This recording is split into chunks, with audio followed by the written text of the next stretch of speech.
I found that with depression, one of the most important things you could realize is that you're not alone.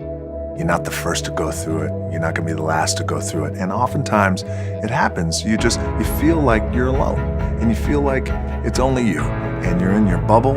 And I wish I had someone at that time who could just pull me aside and, hey, it's gonna be okay. It'll be okay. So I wish I knew that. Just gotta remember. Hold on to that fundamental quality of faith. Have faith that on the other side of your pain is something good. Let me just speak from the heart, speak from my gut, and really not have anything prepared, but just tell you what's worked for me. And maybe some of the stuff that's worked for me might work for you now, currently, presently, as you guys have your goals and ambitions. The first thing I would just want to say is this idea and this notion that you could be anything you want, you can accomplish anything you want, right? We hear that. You've heard that from the time you were little boys. You hear that now. You're already incredibly accomplished.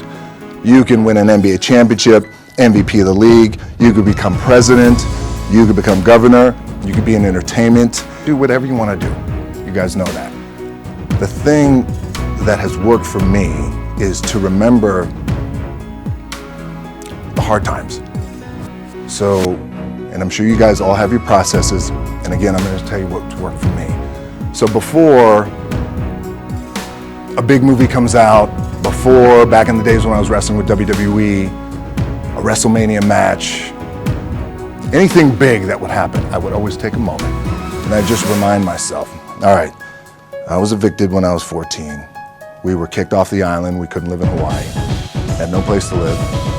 A lot of shit happened. Then when I moved to Nashville, I was arrested multiple times by the time I was 16 years old. Like, I remember that. If I were playing on this team, which my skills are, what's that term? Oh, the shits. So I would play. But before I lace up, before I get on the court, before I play in these big games, before I go to the Staples Center, where history is there, those are historic walls there at the Staples Center. I would remember that, and it allows me then to be present in the moment and understand, holy shit, this stuff I have around me right now, this is the shit that I dreamed of when I was a kid.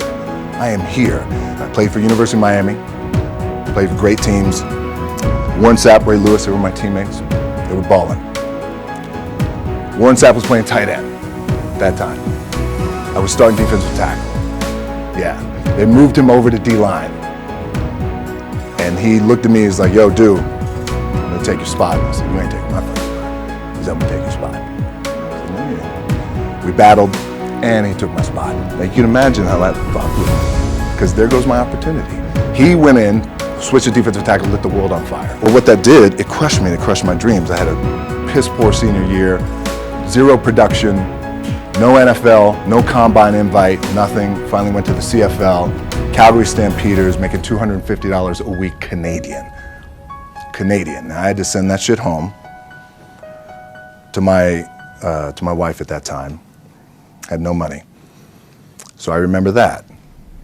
When I got cut from Canada, I had $7 in my pocket. And I always tell that story. So now my production company is $7, advertising agency is $7, everything is $7. So I always remember that.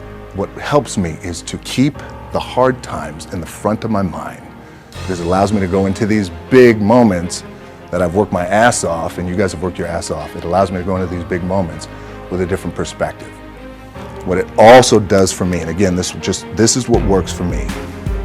Like, I keep my back, excuse my language, my back is up against this motherfucker every day. It's against this fucking wall. Excuse my language. But it's up against this motherfucker because it's what I believe in. And when my back is against this motherfucker, then there's nowhere to go. But that way. That's it. So I feel like this could be something, an ideology and mindset that could help you. Could, if you look at it that way. Because you made it already. We made it. We're successful boys, and we're lucky boys to be where we're at. Oh, you guys made it. Everybody's rich in the room. Nobody's gonna get evicted anymore. Anything you got, there's no more money problems, right? You got a lot of hands out now. Hey, can I get a little bit? Can I get a little bit? Right, that happens. But when you make it, for me, I need this. I need this. So every day, my back is up against this motherfucker. And this is how I operate. Now, doesn't mean you don't smile, doesn't mean you don't laugh and joke, right? You're happy, I'm a happy guy. But when it comes to business and when it comes to executing, it's up against this. And I gotta go that way. And I don't give a fuck who is in front of me. They're not gonna stop me.